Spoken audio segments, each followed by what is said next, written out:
Hi friends, అందరికీ నమస్తే. Welcome to Mahadeva creations. ఎలా ఉన్నారు అందరూ? నేనైతే చాలా బాగున్నాను. అందరూ కూడా బాగున్నారని అనుకుంటున్నాను. మహిళలు ఇవి పాటిస్తే ఆ ఇల్లు లక్ష్మీ నివాసమే. ఇల్లును చూసి ఇల్లాల్ని చూడాలి అన్నారు మన పెద్దలు. ఈ సామెత ఊరికే అనలేదు.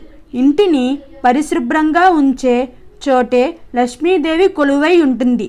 వాస్తు శాస్త్రం ప్రకారం మహిళలు తమ రోజువారీ కార్యక్రమాలను ఓ క్రమ పద్ధతిలో చేస్తే ఆ ఇంట్లో ధనలక్ష్మి తాండవం చేస్తుంది. పూర్వకాలంలో జనాలు కొన్ని నియమాలు పాటించేవారు. వాటి వల్ల ఆరోగ్యముగా ఉండేవాళ్ళు. వారు అనుసరించిన పద్ధతులు కొన్ని ఇప్పటికీ మనం పాటిస్తున్నాం. ఒక ఇల్లు బాగుండాలన్నా ఆ ఇంట్లో వారు ఎదుగుదలకైనా ఆ ఇంటి ఇల్లాలు తీరు మూల కారణమని చెప్తుంటారు. మహిళలు ఎప్పటికీ చేయకూడని పనులు మరి అవేంటో మనం ఇప్పుడు తెలుసుకుందాం. సూర్యోదయం కాకముందే స్త్రీలు ఇంటిని శుభ్రం చేయాలి. బారెడు పొద్దెక్కిన తర్వాత లేచి శుభ్రం చేస్తే ఆ ఇంట్లో దరిద్రలక్ష్మి వెంటాడుతుంది. ఇంట్లో తలపెట్టిన మంచి పనులను ఏమైనా శుక్లపక్షములోనే చేయాలి. అంటే అమావాస్య నుండి పౌర్ణమి వరకే చేయవలెను. బహుళపక్షంలో చేయకూడదని చెప్తున్నారు పండితులు. ఆడవారు ఎప్పుడు దిండ్లుపై కూర్చోకూడదు.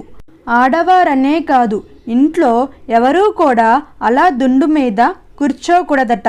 ఇంట్లోని మగవారు మంగళవారము నాడు శవరము చేసుకోవడం, గడ్డము గీసుకోవడము చేయనీయవద్దు.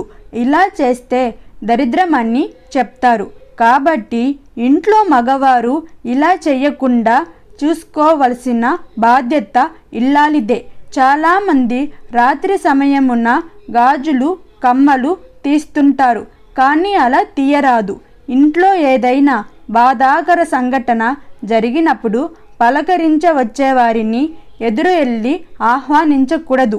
అలా చేస్తే ఎదురెళ్ళి అశుభాలను ఆహ్వానించినట్లే అవుతుంది.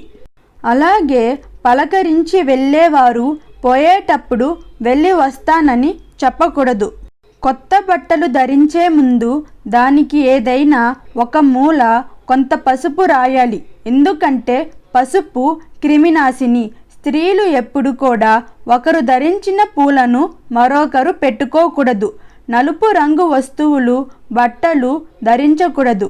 సువాసిని స్త్రీలు ఎట్టి పరిస్థితుల్లోనూ నలుపు రంగు వస్తువులు ధరించడం మంచిది కాదు. ఉప్పు, మిరపకాయలు, చింతపండు, ధాన్యాలు వంటి వాటిని ఎవరికి ఇచ్చినా చేతికి ఇవ్వకూడదు. కింద పెట్టి తీసుకోమని చెప్పాలి. అలాగే ప్రతిరోజు భోజనానికి ముందు కాకికి అన్నం పెట్టాలి. ఇలా చేయటం పితృదేవతలకు సంతృప్తిని ఇస్తుంది. అలాగే కాకికి భోజనానికి ముందు, కుక్కకు భోజనం తర్వాత పెట్టాలి.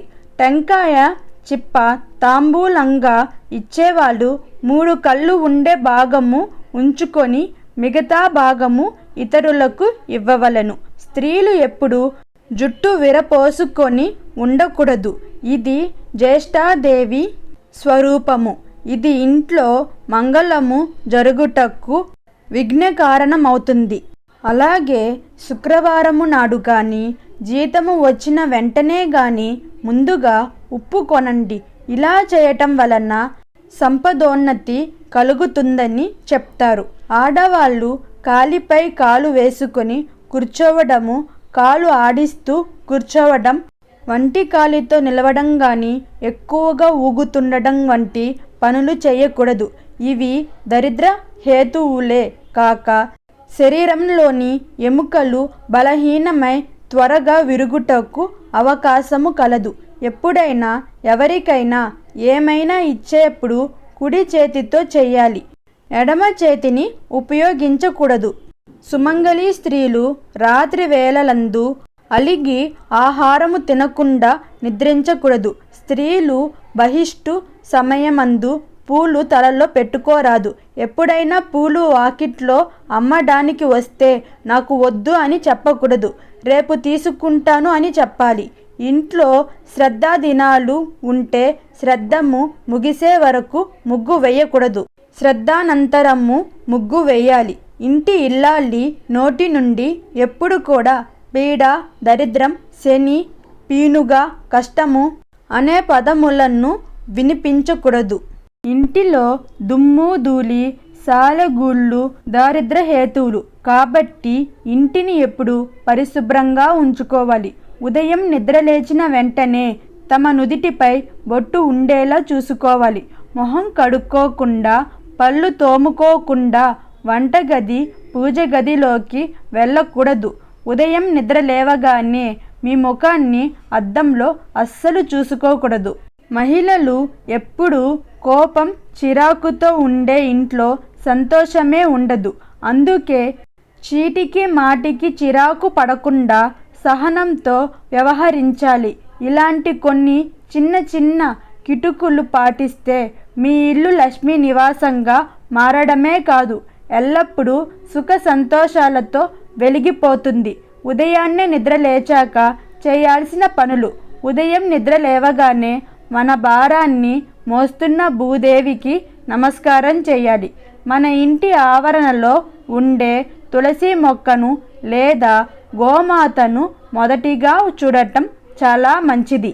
ఉదయం నిద్ర కుడివైపుకు లేవాలని మీ అరచేతులను చూసుకోవడం వలన మీకు అంతా శుభమే కలుగుతుందని అంటారు. ఏ వస్తువు చూడాలి, ఎవరిని చూస్తే మంచిది అనుకున్నవారు ఇంట్లో పసిపిల్లలు ఉంటే వారి మొహం చూడటం చేయాలి. పసిపిల్లలు హృదయాలు కల్మషం లేనివి, స్వార్థం లేనివి. కుటుంబానికి వండి పెట్టడం దేవుడికి వంట చేసినట్లే కాబట్టి వంటింట్లోకి ప్రవేశించే ముందు స్నానం చేసి తర్వాత వంట ప్రారంభించాలి. ఈ వీడియో మీకు నచ్చినట్టయితే, ఇన్ఫర్మేటివ్గా అనిపిస్తే ఇలాంటి మరిన్ని వీడియోస్ కావాలంటే నా ఛానల్ని సపోర్ట్ చేయండి. Like, share, subscribe my channel. Thanks for watching.